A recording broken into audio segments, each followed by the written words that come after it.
Yaxshi pas Rafinha ko'payib ketdi. Ferran! Gol! Gol! Uchinchisi ham bor ekan. Qandaydir hamma to'xtab qoldi. Hamma linesmenga qarab qoldi. Golmi yo'qmi? Gol! Ferran Torres La Ligadagi 12-golini urmoqda. Eng yaxshi mavsumlardan biri Barselonada.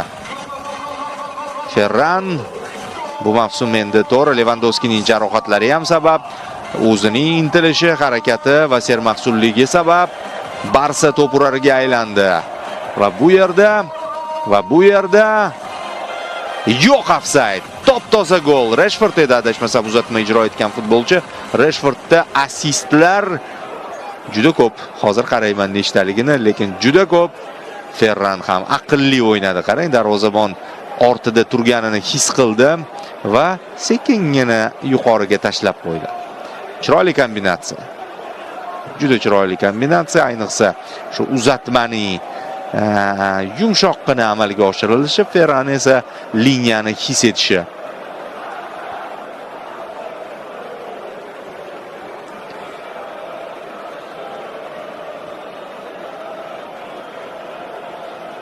Tekshirib olyapti, lekin bu yerda uzoq tekshiradigan masala yo'q. Bu gol, bu ofsayd emas. Biz ko'rdik.